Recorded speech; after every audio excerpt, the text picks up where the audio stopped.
Yes. So each year, the district is required to submit a training participation report of all active and non-active members. The report for 2022 has been completed. Thank you, Jenny. After signatures are attained, the report will be forwarded to the Board of Volunteer Firefighters for their records. So all right. And this is to get their pension credits. Correct. Okay. So is there a motion to approve the 2022 pension participation certification form? So moved. Second. Any questions? All in favor? Aye. Aye. Unanimous. Pension eligibility, Chief? We have one person requesting eligibility, and I'm not sure that this should go before your board. This is a D4? No, it does, because we've inherited all Got of theirs. Thank you, Jenny. Okay, so this is David Updike. He was a District 4 volunteer for 11 years, and he is just looking for the, he has requested a lump sum settlement from the Board of Volunteer Firefighters. Okay, so the request is for David Updike, settlement amount that is paid by the Volunteer Pension Board. Correct. Is there a motion to approve that request? So moved. Second. Anybody have any questions about that? I do. I have no idea what I'm moving on. Can you just elaborate a little bit further, please? What we're doing is authorizing that this gentleman did serve the community for 11 years, and we're saying that, yes, he was an active member of District 4. We've got the records to prove that. It's just Okay. an approval letter. Thank you. To allow, yes, no problem. Appreciate it. Yep. Okay. And the pension board pays that, although we pay into the pension on behalf of the volunteers over their career. Roger that. No, I understand. All right, all in favor? Aye. Aye. Unanimous. Any other action requests for the pension board? No, sir. Okay, if there aren't any, it's 11:09. We'll adjourn the volunteer pension board meeting and open the regular board of commissioners meeting at 11:09. And the consent agenda is the first item. Is there a motion to approve the consent agenda? So moved. All right, discussion. Chief, I just had a question about, there was a lot of numbers in this packet. And we will get to a budget amendment later. Correct. The mitigation account, I know that we get to see that every now and then, and there's getting to be quite a bit of money in there. Did we just transfer some money? We're going to actually request next month to transfer $153,000 to capital apparatus for the purchase of some new staff vehicles, which are outlined in the capital facilities plan, which mitigation fees allow us to replace items that are identified there as an offset. So we are going to be using. Okay. Yep. So just for Matt's benefit, we collect mitigation fees for building projects, and I'll defer to the amounts are in the mitigation fees. How much per residence and how much per like a apartment or condo? Single family and duplex are 1,019 some change, and then the multifamily are 1,400. And then commercial, I'd have to get the list. There's a whole Right. So there's a fee schedule that is supposedly a mitigation for the impact to the fire department. It's just a one-time amount. We adopted that list some time ago, but there is a 5-year spending window. If you don't earmark that money in 5 years, you lose it. And so this is a number that we track pretty carefully so that it doesn't get refunded or goes away. And there are only specific things that you can spend it on. Yeah, that's my next question. It has to deal with the impacts of these new buildings coming in, and our attorney has given us instructions on what we can and cannot use that for. So I know the chief has been very diligent about making sure that if we do use that money, it's for the right purpose. In this case, it will potentially be for new command vehicles. Command vehicles and training as well.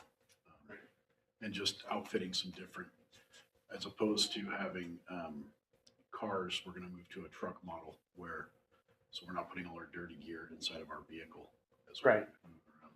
Seems to be the industry standard, so. Anyway, that's, if you saw that pie chart, it showed the amounts that we've collected, and actually that number has gotten pretty big here more recently. But again, it's one-time money. It doesn't, we can't hire people with that money because Sure. we only get it once. So, thank you for updating us on that. And I'm assuming if, once we take that, that draws down that 5-year It'll lengthen out that 5 years. amount and reset that Yes. part. So, does anyone else have any questions or comments on the consent agenda? If not, I will read the numbers. January total revenue, $685,548.64. That wouldn't have included EMS, sorry, that's next month. Total expenditures, February, $905,024.52. The vouchers, payroll and benefits, direct deposit payroll, $394,715.77. Payroll taxes, $88,250.59. Benefits voucher, $227,847.77. Monthly expenditure voucher, $174,585.91. Capital projects apparatus, $4,561.66. Capital projects, $15,062.82. If there's no other questions or discussion, all in favor? Aye. Unanimous? Yep. Commissioner meeting reports. So I went to a FIT meeting on the 16th of this month. And basically, there wasn't a whole lot of talk other than the fact that they're trying to get more support from high schools, putting people into their program. But I guess Blaine doesn't have people in the program, so they've asked me to reach out to Blaine and talk to their school district about getting them interested in their program. And can you tell me what FIT stands for? First in Training and Extrication. The Northwest Training Academy. It basically is district-wide. Well, it's actually county-wide. They have various programs. They have a welding program. They have a nurses program. Meridian's kind of the hub. We Okay. take everybody from other school districts and transport them down to Skagit Gotcha. every day. And that's at the community college? That's through Skagit Community College, correct? Okay. All right. Commissioner, they're also up at Britton Loop on Thursdays and Fridays. So, Kimberly, did you have anything? I'll be going to the Blaine City Council next Monday, Okay. but he stood in my place for last week's meeting when I was out of town. The wonderful planning commission or the city Or the council? city Both. council. Both. Yeah. And also the Red Cross did come through with 8 smoke detectors, Okay. and they will also be bringing us some for the hearing impaired, that we're going to get Strobes. 4 strobes and 4 bed shakers. Okay. And how do we distribute those? I am going to be, Chief Aaron Holtz and I worked out a schedule. I'm gonna go meet with all the crews in March. I have 8 dates that I'll go in and give them the form and the explanation, and then Chief's going to deliver the alarms after I meet with them. And there's just simple forms that the Red Cross needs for the homeowner, if they install it, for the homeowner and the firefighter to fill out, and then we submit them to the Red Cross so that they have their records that they've been installed because they also, replaced them in 10 years. And so if they have names and addresses, then it's in their system. So they know. And so are these people identified by us going on calls or seeing a Yes. need somewhere? Kind Yes. of Yes, having that available. yes. Cool. Yep. Nice Great. job. And my grant writing class is going very well as well. Excellent. And I forwarded you some contact Yes. stuff, and the chief will be getting you the report from Chief Hewitt on the station funding request. Perfect. Hi. Hi. So on the 9th, I did go to Be the, gentle. there's not much to say. I went on the 9th in person, not virtually, like some other people had the luxury of doing, to the planning commission meeting. And it really was essentially a bunch of angry Blaine citizens there that wanted an opportunity to speak out against the potential development of a motorhome community in excess of 4.8 acres, which is the current statute for Blaine. And they were immediately told there will be no public input. And then the discussion was about how Washington is ranked 50th in the state for affordable housing. And the conversation morphed into, will this be a solution to affordable housing? And they couldn't get anywhere, so the entire conversation was tabled to April. That was the planning commission meeting. And then the city council meeting was a little bit more interesting. They discussed the $75,000 commitment with Bob Stowe to assist the council in creating the TIF proposal to send to the state. So there was a lot of back and forth, and Chief was there with me for it, about whether or not this is something they even understood. And it did seem that there was a lot of information that they still lacked. Ultimately, after they discussed about, getting the city manager to be informed and involved, and finding Councilman May proposing a study session and asking to delay the vote, Councilman Hill, who opposed tabling it and wanted to move forward. I sensed some strong urgency with him. The decision was basically made, we're going to come back on the 27th and have a presentation with more data analysis for the TIF and see where that takes them. And then between that, the city council meeting and then coming up on the 27th, obviously they just had the recent TIF meeting, which I was unable to make.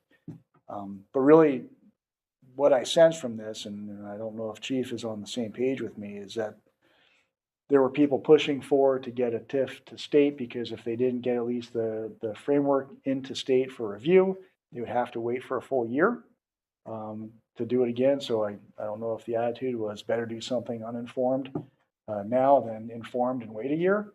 So I left there not feeling very positive about the direction it was going. But I guess it still has yet to be seen. I don't think I walked away with any educated, informed information at all. All right. You're welcome. Let's see, on the 9th, I attended the District 4 levy preparation meeting with Liz Loomis, and I guess we can get an update on that under unfinished business. It was nice to meet her and see what sort of ideas her and who's the other person that, AJ Chippendale. Yes, she's kind of the nuts and bolts, trying to figure out how to get the message out person. So, very interesting. I was impressed. So, we'll see where that goes. We'll talk more about that. The chief and I attended the Washington Fire Commissioners and Fire Chiefs legislative session in Olympia on the 16th and 17th. I was pretty impressed by actually the fire commissioners and chiefs for having organized the morning session of sort of giving us an update on what bills are out there. There's not a ton of meaty bills, although well, we have pages and pages of Senate bills and House bills that have been entered into the pile for consideration. Probably the most important ones, most important one had to do with changing the 1% lid on financing for fire districts or junior taxing districts. Raising that to 3%. So instead of 101, 103, the Senate bill was voted down because it had some other weird attachments to it that people weren't comfortable with. The House bill was purely a, do we want to allow fire districts to take up to a 3%? It had nothing to do with cost of living or anything. So, I mean, even this year with a 9% inflation rate, it would be painful to take 3, but 3 is way better than 1. And after speaking with our representatives, it sounds like it's got some traction. So we're keeping our fingers crossed and hoping that they have the fortitude to say 1% isn't cutting it, and we're not the only fire district in the state that is suffering from this 1% limit. So the other meetings with our representatives I thought were positive. Representative Rule lives close by, very familiar with the railroad crossing at Bell Road and Portal.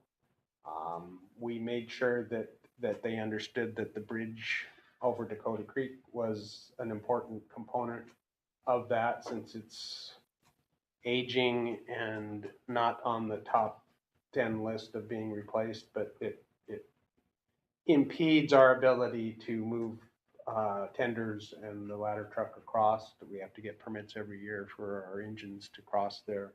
So that was nice. The 3 of them wrote a letter in support, and then Chief Vanderveen and Jenny crafted a letter that the chief and I signed and sent off as well. And we got a response back and some requests for more information from the gentleman that is doing sort of the final tweaking on that proposal. It sounds like the railroad is on board with this. It sounds like this falls into the category of the federal infrastructure rebuilding program, and I think there was a lot of hope that this thing might get some funding and traction. If it takes anywhere near as long as the Ferndale overpass over the railroad, it might be another 10 years before we actually drive a car over it, but it would be nice to at least get started on the engineering phase of that and do something. That's a mess. But I thought our contact with our representatives were all positive. Senator Shoemake is the one that offered up the idea that there was some funding for a fire station on the reservation that she thought we could apply for next year, at least make an attempt to get some money to help mitigate our falling down station in Birch Bay. So we're going to pass that off to you, and hope that between you and the chief and getting some information from Bellingham, who helped write the grant, that maybe we can get some money sent our way. And then the chief and I are slowly going around and welcoming our newest members and doing their badge pinning. We did one yesterday. One on Monday got canceled for, guess what? They were out on a call. And then we have, I think, 2 today. And last but not least, I did. Chief, do you want to add anything what happened at Ledge, or did I think miss you- I think anything you there? summarized it pretty good. It was worth the drive down. I sometimes you go down there and you're like, oh, this is gonna be a waste of our time, but I really think we made some good inroads and got some personal contact information from our representatives, and so I think, and we also invited them, once session is over, to come see us and learn about the fire district and our funding issues, et cetera. So we're hoping to follow up on that as soon as session is over. Last night was the special city council meeting. The chief and I and our fire marshal were there. It was specifically to learn a little bit more about the tax increment financing issue, and even more specifically to entering into an agreement with the two contractors to help share the cost that the city has incurred in studying the taxing mechanism. It was over $60,000 that the city has already incurred of a $75,000 bill to the consultant, of which they were hoping to split 3 ways between 2 of the contractors and themselves. So this meeting was really, correct me if I'm wrong, should we collect $50,000 from the developers and move this project forward? All with saying, we haven't made a decision, we've got time to do this, it has to go to the state treasurers to be reviewed, and we still don't have to make a decision until after we get all of that information in up to 3 months. And even if we do get it, we don't have to do it. So I think it was an opportunity to explore some funding mechanisms. I was disappointed in the presentation in that it didn't clearly state where that money comes from. It's basically a home equity loan, if you want to call it that. They borrow against their ability to repay based on this new development area, future tax collectability. The money comes from what would have been collected for us and other junior taxing districts. So we would be, if let's say they started in 2024, our tax collection would be frozen in that area where it is today. And for the next 25 years, any increases in AV that would have come to us goes to the city instead. We are trying to make it very clear to them that that is not a good idea. Not only does it take away operating budget funds from us, but the development adds more responsibility to us. So more responses, less money. From a fire department perspective, I think that's bad business. So our attorney said we have to provide services. yes, we are Obligated. obligated to provide the service.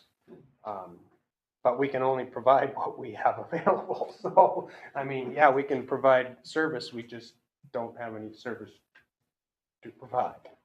At the point where our apparatus are constantly out on other calls. So, we, after the meeting, made contact with the mayor and one of the council members who seems to be most outspoken, and let them know that this is a bad idea for the fire district.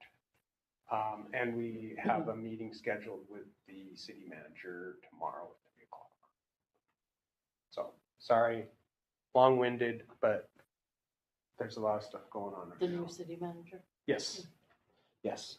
Meet and greet and give him an overview of what we do, what we can and can't do, the impacts of all this development, the impacts of bringing more tourists into town, the impacts of development without funding, I think would be topics worth discussing.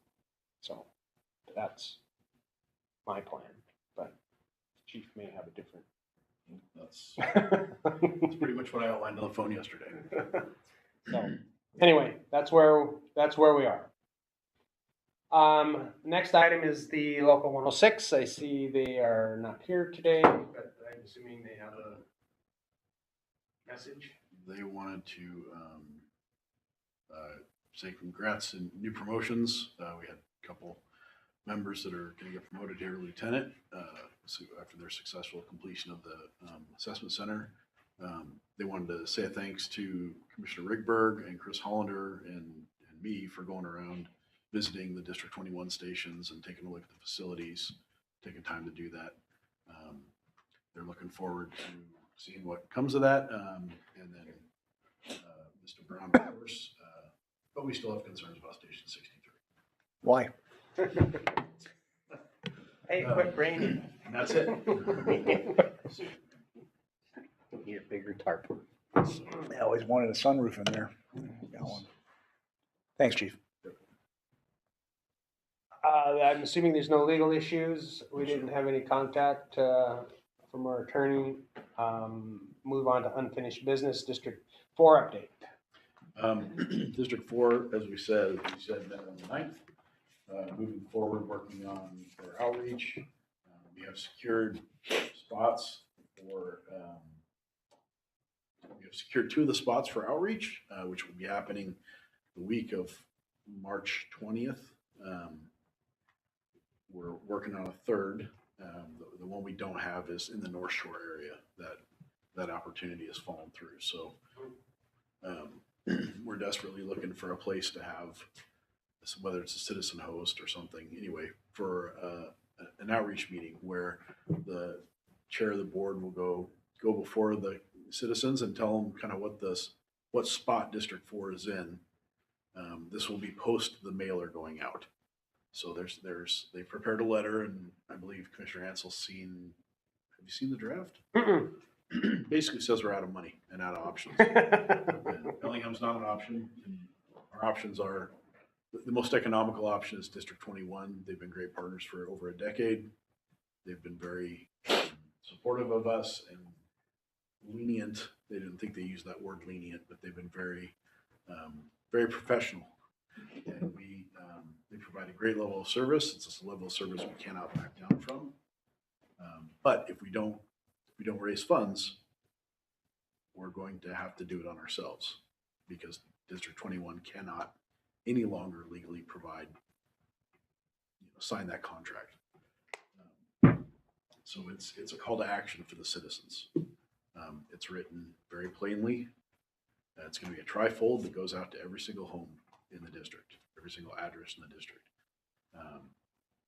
We have another meeting next Thursday, to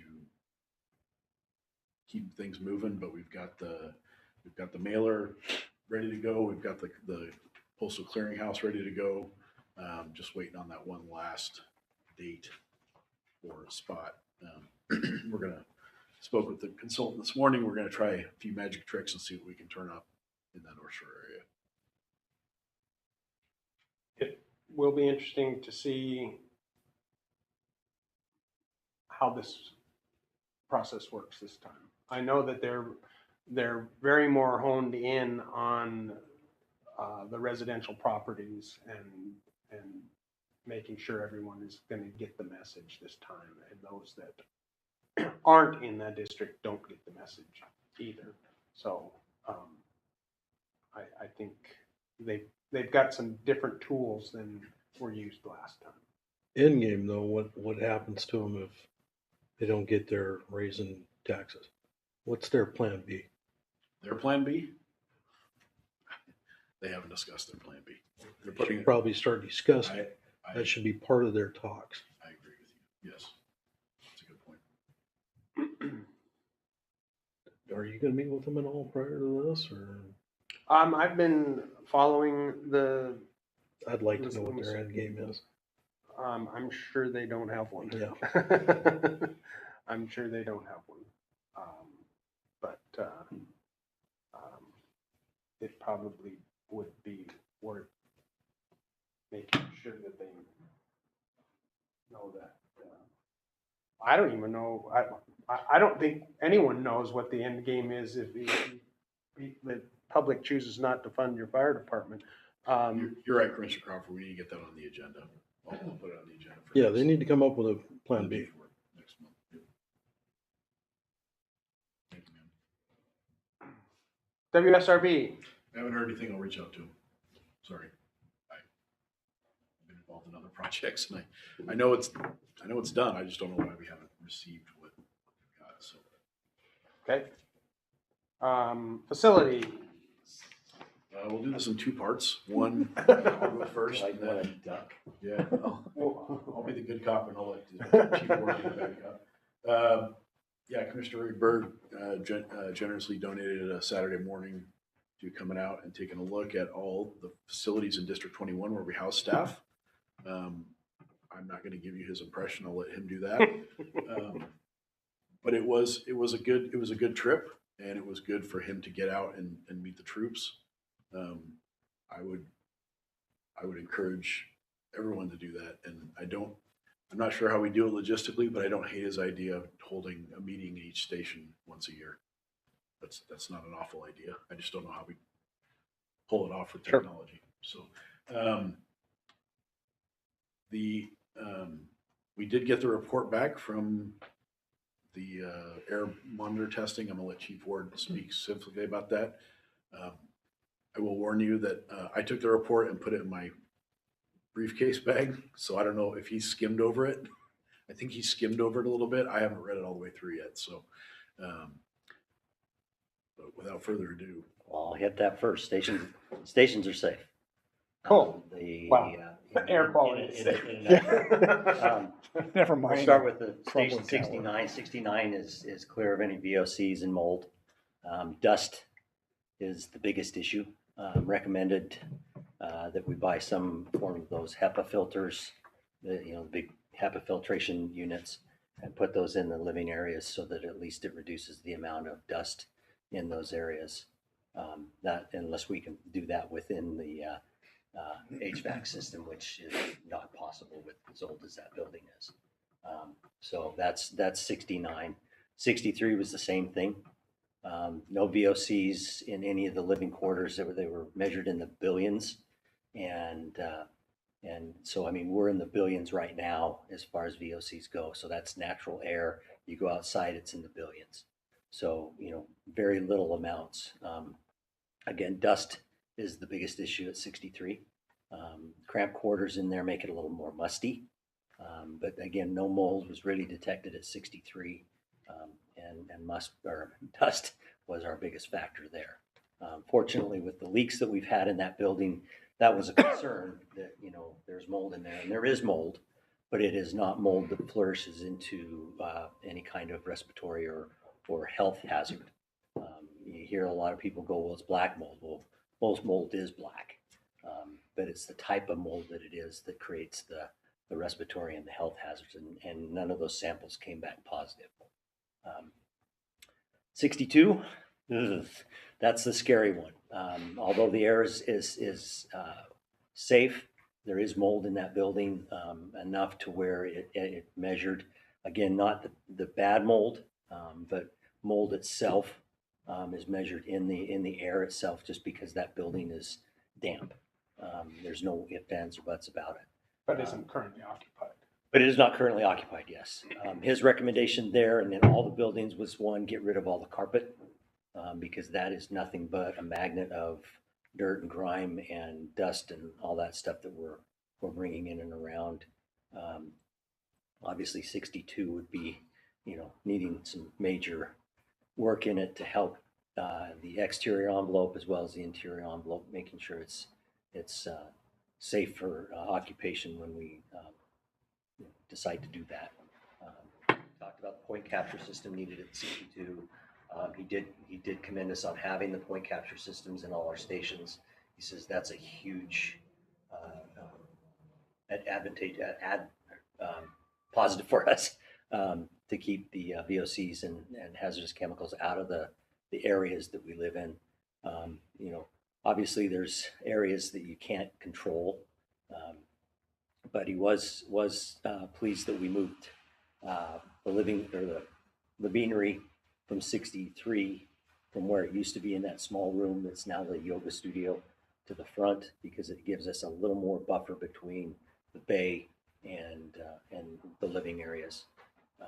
And then same thing with 69. His only concern with 69 again was the officers' quarters were relatively close to the bays without a secondary source of closure between the bays and that office. But he says it's not something that's really possible with the way that building's designed and laid out. So, but overall, I was really pleased to see that there wasn't anything that was anything really above normal standards and normal levels for anything other than dust. And a crumbling tower. And a crumbling tower, but So 61's report was. we just did the 3 stations. We did 69. We didn't do 61. So it's relatively new. It's got there's 2 doors between the living quarters and the apparatus bay. It fits. Gotcha. Nobody leaves here with a runny nose the next morning. I did, and you said I donated time. That was on you guys, so I appreciate that. I left there with a bunch of information that I did want to discuss. It won't be at this meeting, it will be in March. I took a lot of photos that I'd like to share with the commissioners as well.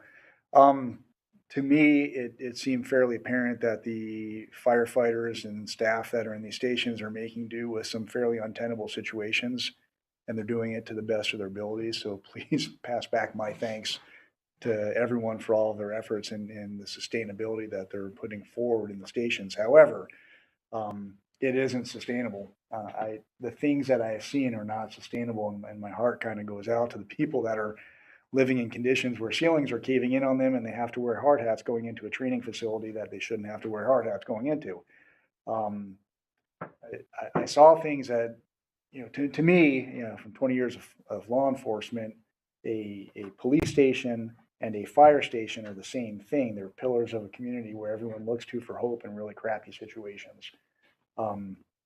When you walk into a fire station, when you walk into a police station, you want to feel the pride of your community, and they're doing the best that they can. And I think we're kind of in a critical mass situation. I mean, you're talking about another agency just south of us, right? That's having some challenges.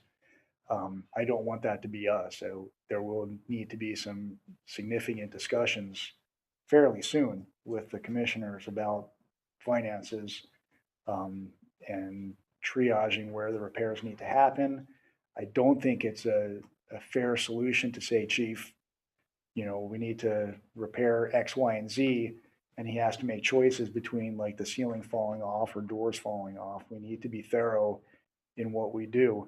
Otherwise, we're just blowing money. And I don't want to be part of a group that blows money. I want to be part of a group that finds long-term tenable solutions that brings pride back to the people that are living in these stations and doing the best that they can. Again, I don't know that this right now is the most appropriate forum for it, but I did feel pride in the people that are working so hard to make it look great and be great to the best of their capabilities. But we need to invest in the infrastructure. There's no doubt about it. Everything I saw and everything you're saying, and you said it so kindly, very nice of you. I'm not going to be kind about it. I mean, we literally have people living without ceilings in some areas, and it should never be that case. We have walls that are torn off. Shouldn't be the case. Firefighters shouldn't have to go out and fight a fire, come back exhausted with injuries to their body, and go to sleep in a place where it might fall down on their head. Just shouldn't be the case. So that's all I'm going to say about it right now. I appreciate your brief talk about it, but I will be presenting some photos and a little bit deeper thoughts and opinions coming up. Very good. Appreciate you taking the time to do that. Sure. And in addition to that, we had some water issues again at Station 63. Fantastic. Yeah. We had, it's 63. I've learned that's an expression. We had the internal waterfall in the bay that was due to some splitting, heaving and hoeing from the freeze thaw that we had. Opened up one of the literally opened up the roof right into the bay. And that's just from Reese thought there was nothing anybody did wrong, or Axiom, who does our roofing, did anything wrong.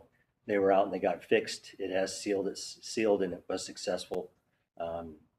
Last week they were back out to try and identify a secondary leak that's been ongoing. They thought they fixed it again. It's still leaking, and it's that front section of the station, that whole front section of the station.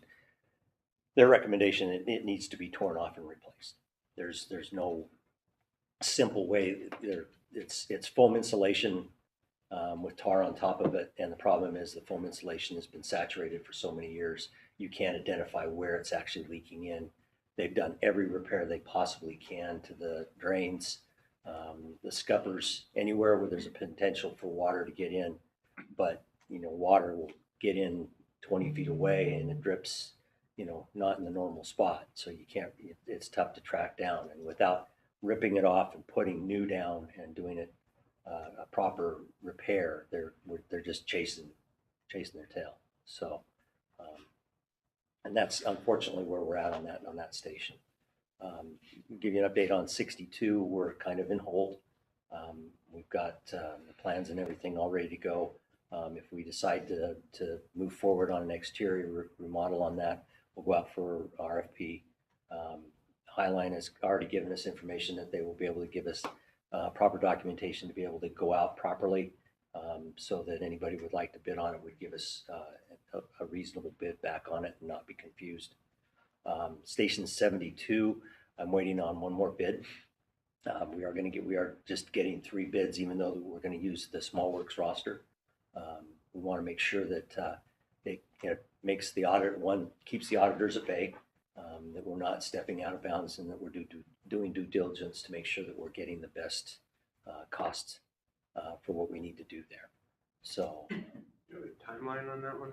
I do not. The Highline is preparing a bid for us, and their proposal gentleman that does all their bids and that, he's on a vacation break and he won't be back until next week. So I'm hoping to hear back from them by then. What's that word he used? Did you say vacation? Yes. So one thing that I would like to just throw out there, even if it wasn't clear from what I'm saying, this is an exigent situation, and I know you can't make money appear out of thin air. It needs a lot of deliberation, thought, and conversation. But when we have things falling in on our people that are out there risking their lives, it's exigent. So it is incumbent on us as a commissioners board to really start digging into this. I wanted to explore various avenues of funding. Bruce, I know that we talked about that briefly. We had mentioned prior, the potential for a commissioner's bond. I think we need to get educated on that. And just consider it's not the only path. I'm sure there are multiple different paths to possible success to help fix this, but that's one I think that we need to be educated on, or at least I don't know if everyone else already is. I am not, and I would like to know more about that. So with that, we should, there is a gentleman that does presentations on district bonding. He's kind of the expert in the state. He did a presentation at the Commissioners Conference in Spokane. I have given his name and presentation documents to the chief. And I guess at this point, if no one has any issues, we can ask the chief to make contact with him and figure out a time and place to have a presentation from him, whether that's via Zoom at a special meeting, work study session, or whatever. I think he can probably accomplish that in under 2 hours. But he was very impressive, and he would be able to give us some ideas. And I believe he does that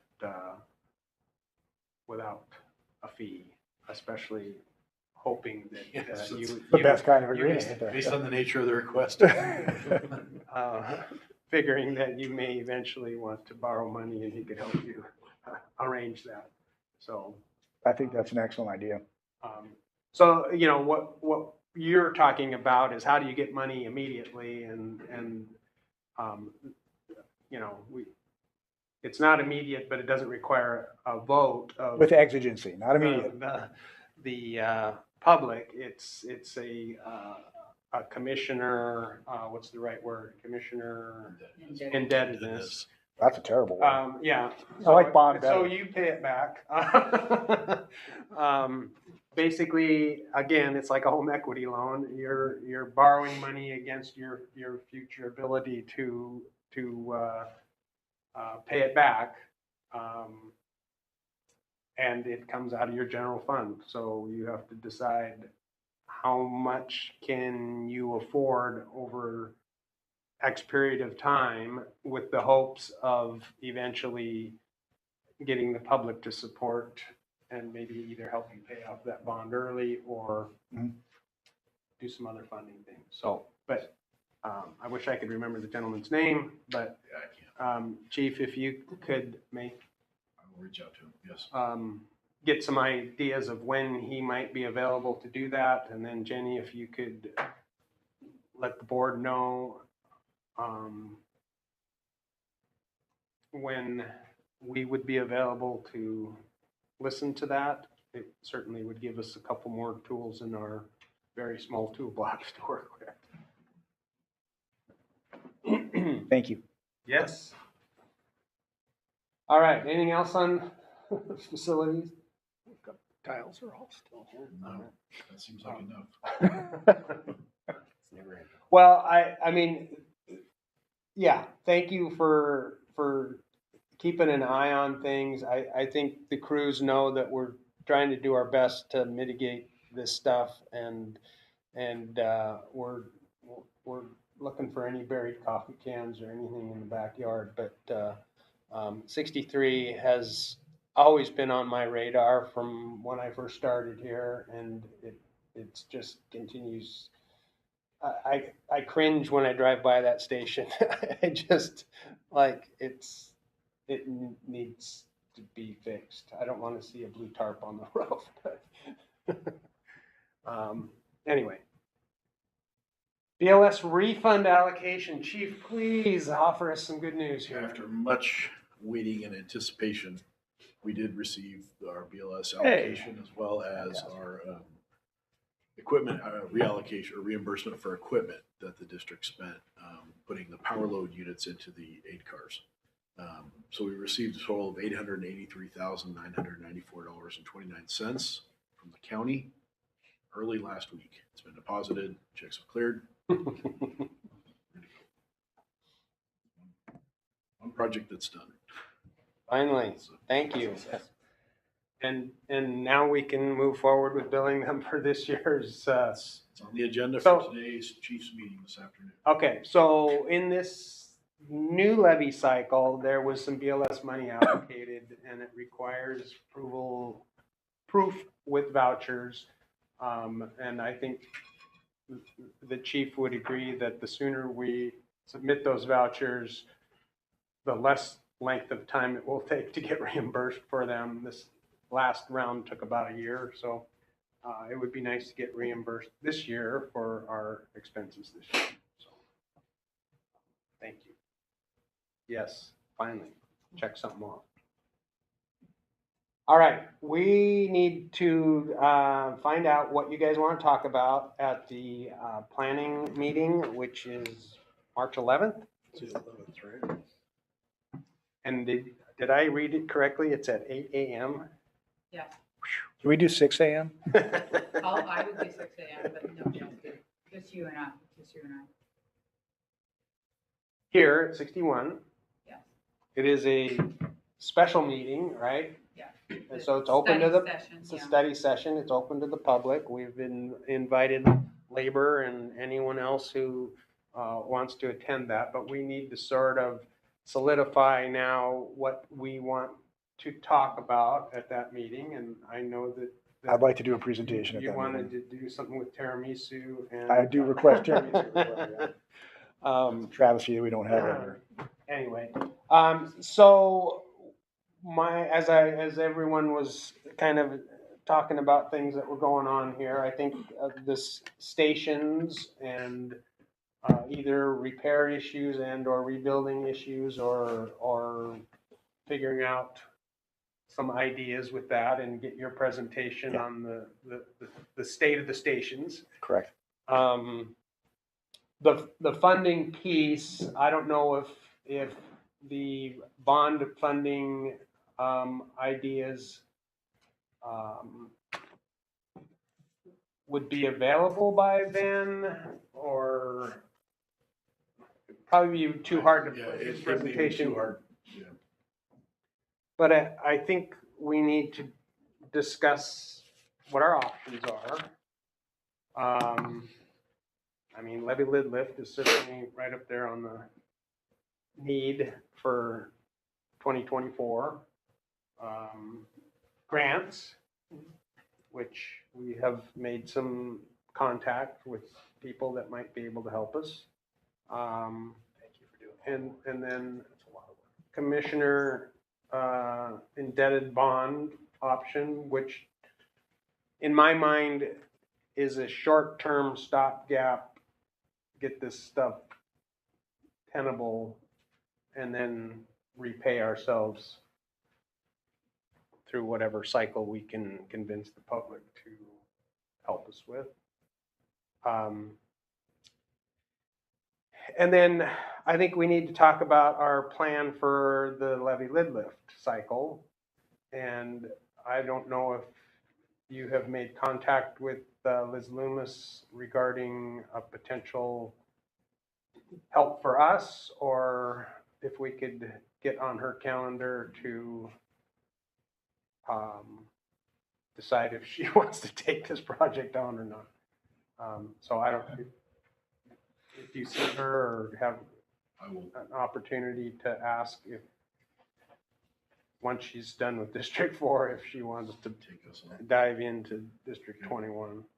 Yep, I can do that. And it would be worthwhile. I know that Commissioner Rigberg has asked me on several occasions, what can I say, what can't I say, what am I allowed to say? I don't know if that's a Richard Davis topic or, but I think we as a board need to sort of have a candid discussion about when we're going out and talking with our representatives and our council members and our city managers and our mayors, what tactics are we going to use and what's appropriate and inappropriate, so we can figure that one out and maybe have a little open discussion on how we want to manage that. You've been good as my filter so far. I appreciate it. Please call me before anyone else got, Jenny, I know that we've kind of thrown things out at the last meeting. Is I there, was gonna say there was a list from our previous meeting. was it in our agenda Yeah, or in our meeting minutes? it was. Thank you. I thought I'd seen it somewhere. Yeah.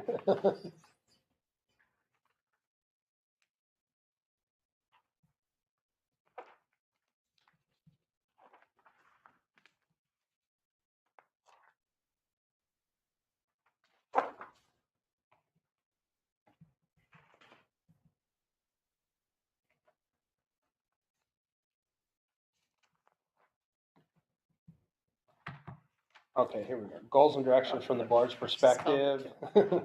Where's district headed? Financing, we got that one in. Buy-in from the community, that's probably Liz Loomis's job. So yeah, I think we should put some sort of board goals, both short and long term, for where we see we're going with the district. It seems like all the issues that we're gonna talk about require money. So funding is probably our top priority. A lot of baby. I guess, hopefully, we would like to engage labor in those discussions of how we can support each other and get the message out to the community as well. As they know, we can't ask people to vote yes. We can educate them, but we can't arm wrestle them into voting one way or another. So our messaging has to be different than what their ability to message is. And we need to have a good collaborative relationship with that moving forward, so that we're not competing with each other for what our message is going to be. So hopefully you folks will be able to attend on the 11th. Perfect. All right. Anything else, Chief? Do you have? No, that's a pretty comprehensive list, and I think it's a good place to start. We can go lots of directions just with those topics there. So I think we'll be able to cover everything we need to cover. I'm sure we'll Anything? talk more good then about if there's anything specific within those topics you want us to research or have prepared for you prior to that meeting. So. All right. Any other unfinished business? Move on to new business, the budget amendment.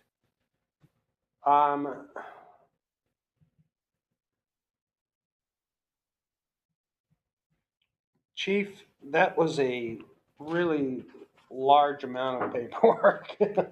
Yes.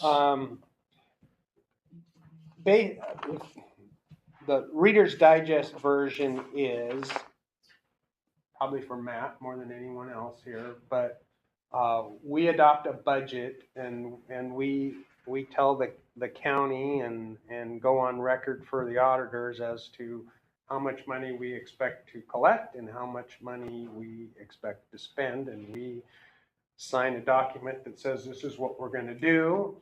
And typically things change throughout the year, and we either collect less or more money than we predicted, and we spend less or more money than we predicted. And so on a annual basis, the chief looks at all those numbers and amends them to reflect what we actually did.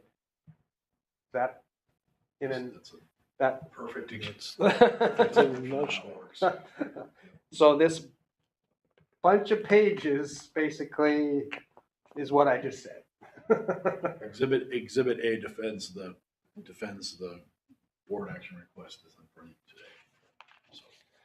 So there were a couple of numbers in here specifically that I'm trying to understand, and so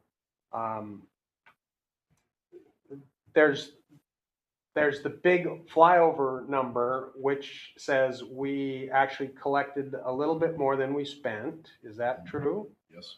Okay, so that's always good. But then there's this, we moved, we increased, we subtracted, we added, and can you explain any of that? So what you see in front of you, so the third paragraph down. This is in the board action request. Board action request 2023-01. There's the bold on top, which is the request, and then the paragraphs underneath. The third paragraph, you'll see it says that we're asking to increase the general expense fund budget from $9,545,031 to $10,857,137. That is, we spent more than we budgeted, but we did not spend more than we had revenue.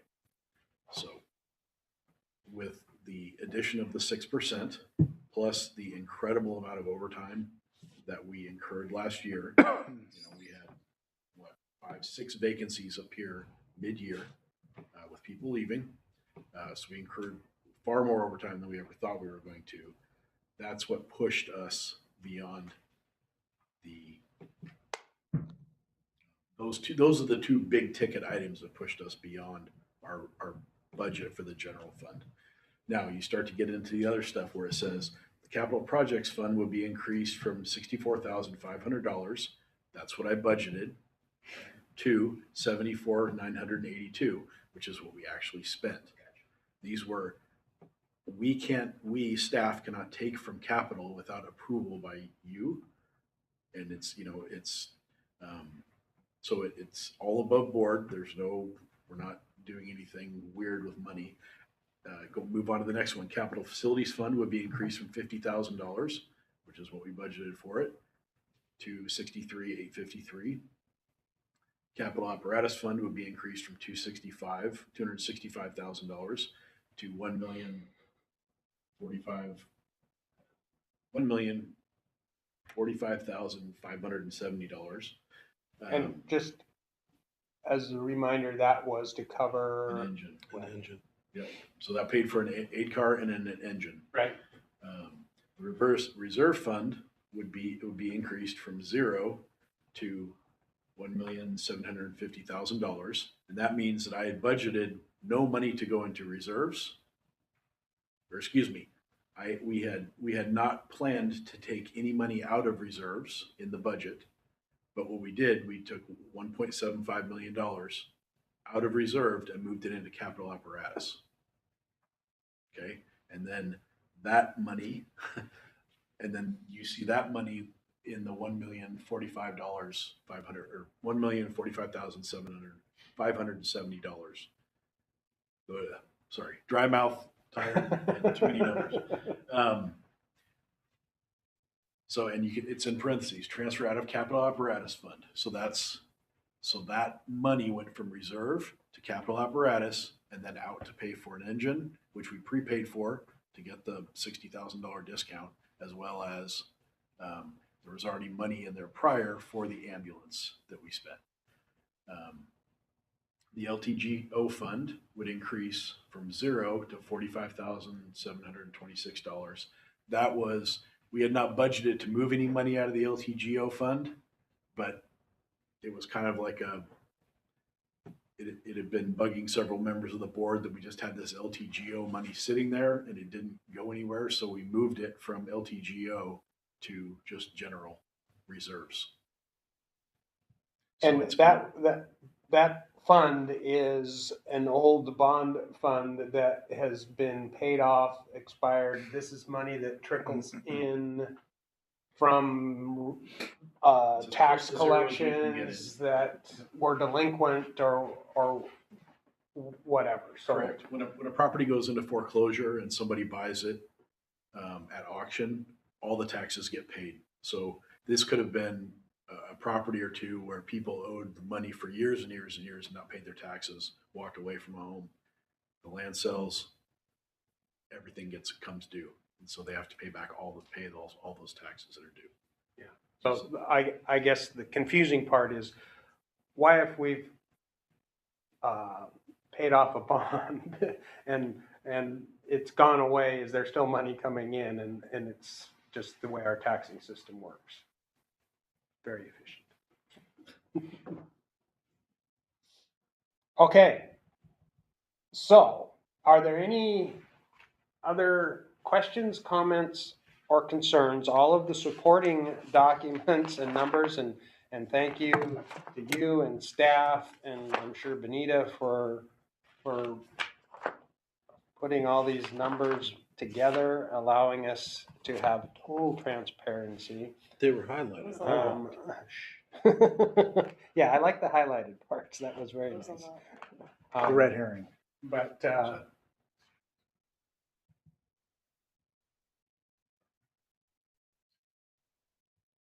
right. we good? Yeah. All right. So does anyone else have any questions, comments, or concerns? For me, the important thing is that we didn't go into debt. We actually covered the changes in the budget request, and the fact that this routinely happens. So You know, it's like a crystal ball. You try to predict how much you're gonna spend, and then 12 months later, things have changed. So thank you, Chief, for. Just if I could, probably the page where you're gonna get the most information out of is the 2022 budget position totals, which is the page after the resolution. Right. And that will show you what we received, or the revenue that we had budgeted for, the Right. revenue we actually received, the expense we'd actually budgeted, and the amount that we actually spent. Right. And we did, you know, if Yep. municipal finance is odd, I think you're gonna learn, I'm gonna be learning about it until I retire. But instead of looking at budgeted, if you look at revenue received, we did not spend more than Right. we received. Those were the two numbers I Those looked at. those are the important, I mean, Right. it's great to stay on budget. And that should be a priority for us. And I will like to say this is the first year we've gone above budget, or during my tenure. But we still came in 1.5% Correct. under. Yep. So that 1% goes somewhere. All right. Questions? Yeah, Comments? I have a question, just regarding any type of building improvements and repairs. How are you able to stay ahead of hemorrhaging money on repairs right now? Is there any way that we can do that If we, in the short term? I mean, obviously, we're looking at long-term solutions. no, we're Band-Aiding, triaging, Band-Aiding. What's the worst? We're trying, we have a discussion anytime a big bill comes up or a big need comes up. If we don't fix this, is it gonna make it worse? And that's kind of, unfortunately, that's kind of where we're at. If we don't address this right now, a great example is Station 68, where the tender group operates out of. The gutters were shot. They were not doing their thing. They were starting to spill over, fall off. And they were put there when the building was originally built 35 years ago. So we had the gutters redone. We didn't, we got bids and went out and got the gutters redone. So that we're trying to offset any further damage. If a repair can be made legitimately and we can get 10 years out of that repair, that's kind of what we're looking at. If the repair is not suitable for a reasonable length of time, we're looking at what's the replacement, so that we can get the long-term life out of it rather than, again, the Band-Aid. We're looking at, I mean, I know it's hard for you to be proactive right now, but, one of the examples was the tree roots that were getting ready to encroach on the foundation of one of your fire stations, which is Right. going to cause tens of thousands of dollars in damage. Are we able to get ahead of that Yes. now? Okay. Those are the kind of things that, as we see them, and thank you for reminding me, that was something I thought I talked to Chief Ward about. I didn't. So it's something we'll go look at, at the end of this meeting. I'm here to serve. Thank you. You're welcome. All right. Yeah, those kind of things, like I said, if we can triage it and we can stop further damage, we may not be able to make it look beautiful, but if we can stop further damage or make it tenable for the troops, then we do it. Okay. If it's, Axiom, the roofing company says you need to repair the roof, replace the roof. Well, that one's gonna have to go, unfortunately, on hold, and there's got to be a deeper discussion about that. We're looking at a lot more money. But yeah, getting someone to grind up roots between the trees, I'll stay away from the roots, I promise. Should have done that I'll 2 just weeks point ago. it out, Yeah. We'll make sure that we've got 3 people standing around you, so that if you do fall again. Yeah, that's something we can take care of. Taking trees down, that's what we did at Semiano. We had that ice storm. Right. And it was our opportunity. We pulled a bunch of trees out. It looks It wonderful. looks a lot better. Thank you. But at Station 62, we had the ice storm. It took down a couple trees and looked ugly. And we just decided that, we've identified trees that are a danger to the property. Let's get rid of them. Were you able to get any traction with Mr. Franklin over there for that one huge tree that there's an argument about who owns it? Right now, we're doing this. Okay. Not in us. It's HOA versus the developers. It's not on our property. It's It's not common, on it's our common, it's a common area is what they call it. And so he's having to fight with the They can just developer. chop it down and share the bill. Yeah. Make it nice. Okay, It's not in our property. They, apparently the way those lots are built, the lots property doesn't go all the way, doesn't abut to ours. Hmm. It's in a no man's land. Okay, We know it's Easement not but between- it's not it's not It's on some- our it's some- property. I went out and looked. It's somewhere between the homeowner, the developer, and the HOA's problem. if you a survey And if crew out there it, to. sorry, We but already if did it, that. if Actually, it we falls down, it's not gonna hit our station, so. It's not gonna hit our station. And we sent a certified letter to the HOA letting them know this is a danger tree. An arborist has told us it needs to be removed. It could. That's the dead one, right? Both of them. Yeah. That was a recommendation from the tree faller that came out and did the work. Okay. He and I walked and he says, "Oh, those got to come down." And I said, "Well, they're not on our property." He says, "Well, whose are they?" And it was his recommendation that the certified letter, because then at least it's documented. So anyway, we got way off much of that. Sorry. Thank All you. right, Answer my question. Appreciate it. without further ado, if there's no other specific questions to the budget amendment, we have board action request 2023-01. I guess we didn't really have a motion before we did all the long discussion, but is there a motion to approve that budget amendment? Move to So moved. I'll second. Moved and seconded. We discussed the heck out of it. Any other chance? All in favor? Aye. It's unanimous. Thank you, Chief, for presenting that. Thank you, Benita, for calculating it. Yeah, there was a lot of work that went into that, so appreciate staying within our bounds. Resolution 2023-01 is surplus equipment resolution. MSA Firehawk respirator, don't use those anymore. Is there a motion to approve resolution 2023-01? Move to approve. I'll second. Any discussion? We'll do it in order this time. Stuff that we don't use anymore. Does it have any value?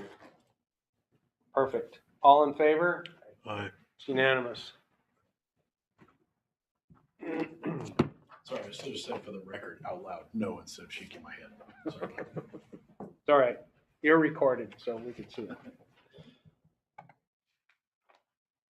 All right. Correspondence.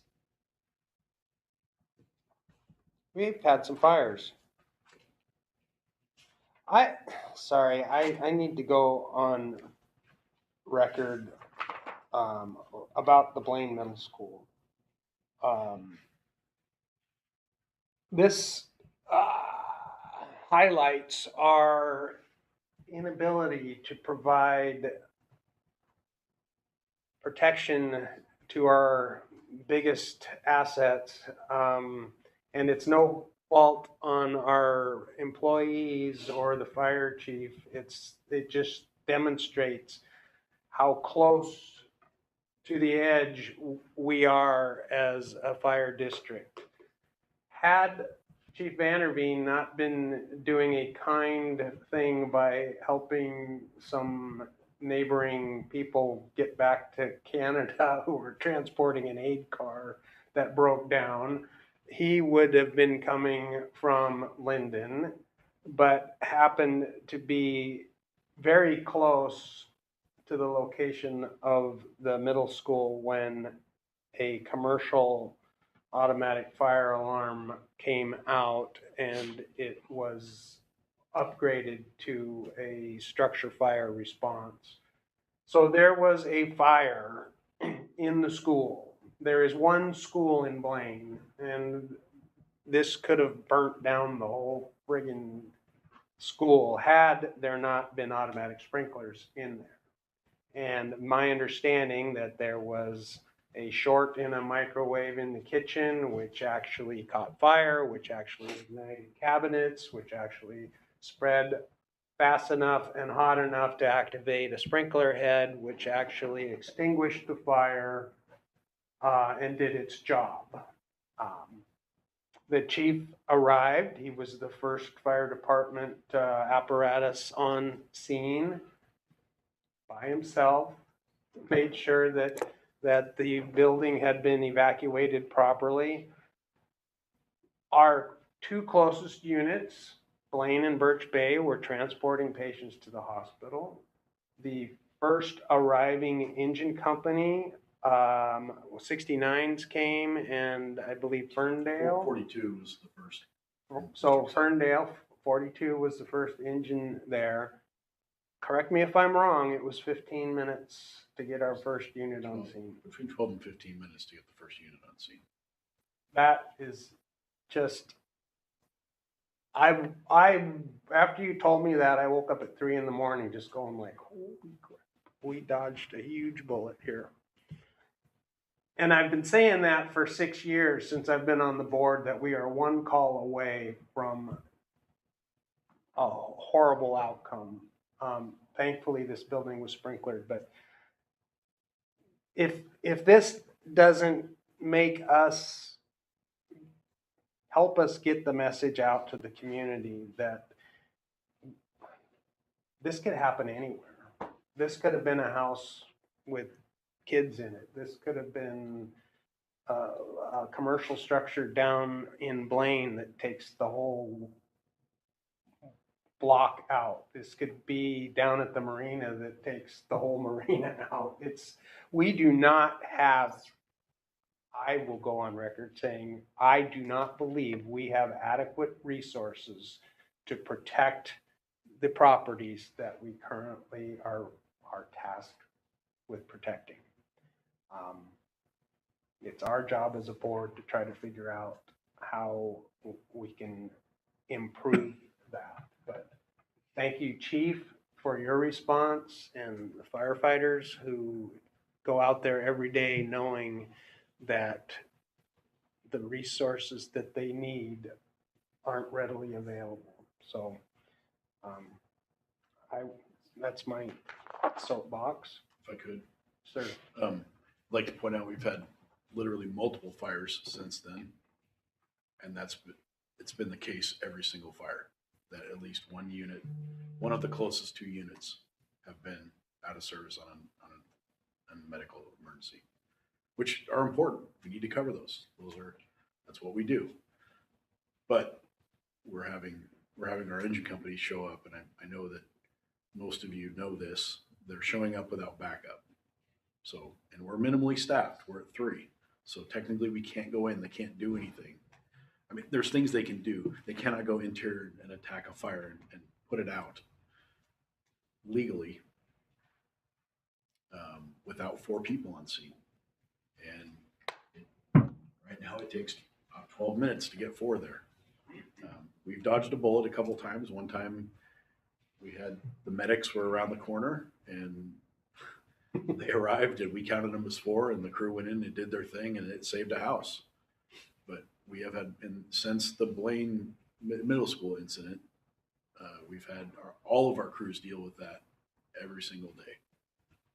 Yeah, and having done it for 30 years, I applaud them for doing it, but want to say that we need to do something better.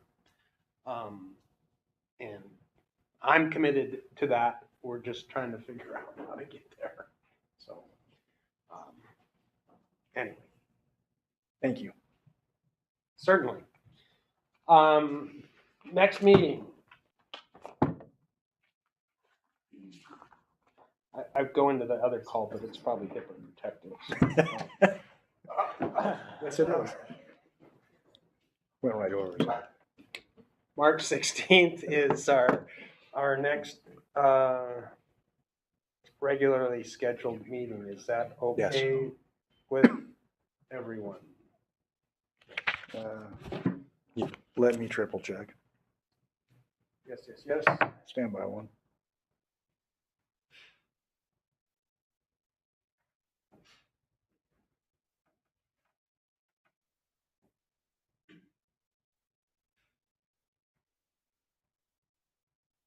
I will not be available for HIPAA protected reasons on the 16th and the 15th.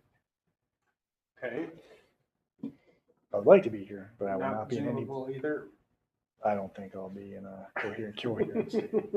I'm having a procedure on the 15th. All right. Well, there should be three of us, so you're good and you're good? All right. I'm assuming that Commissioner Fisher is gonna be unavailable for some time. It's a deal until he can regain strength to basically get up and walk around on his own is what I'm being told. Can you check about March 11th as well? The board study session? Yeah, I don't think he's gonna make that either. Okay, no, I meant you guys are all okay for that. Oh, yeah. Oh, 11, 8 o'clock, we're good? 6 o'clock a.m. for you. Yeah, Yeah. I'll be, Bruce will be here at 6. I'll be here. I will send out lunch menus to everybody.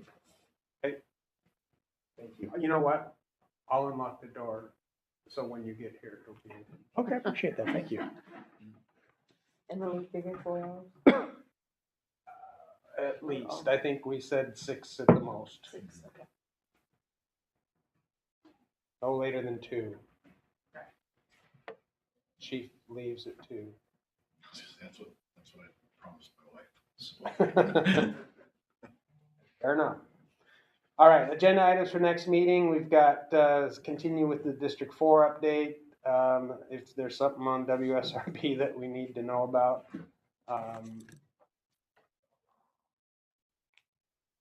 I guess we've kind of beat the heck out of facilities, so unless there's something that needs to be reported, I guess that could go in your regular report.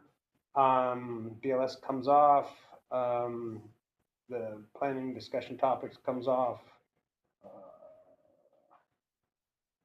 Any other issues, items? I think we'll probably have clarity on the TIF lane.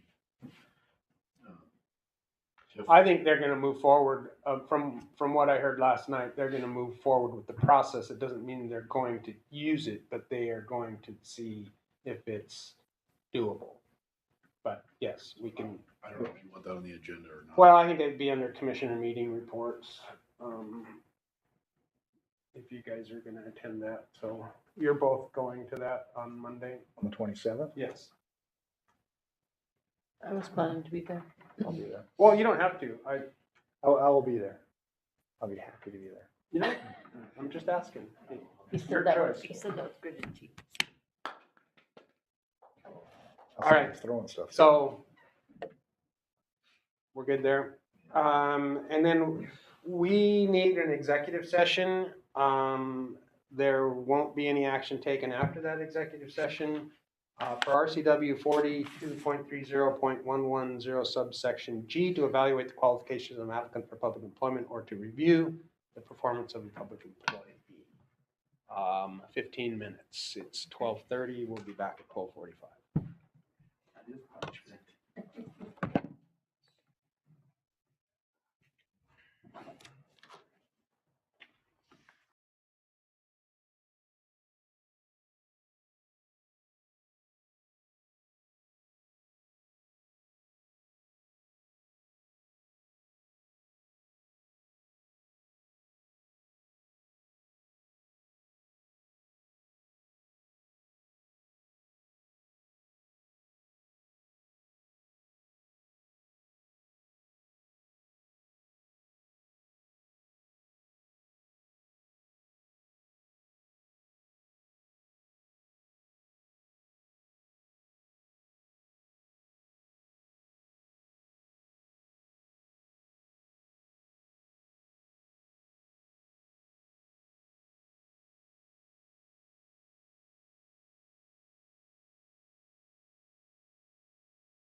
Family proceedings. That's right. We have a 1:30, is that what we're doing today, chief?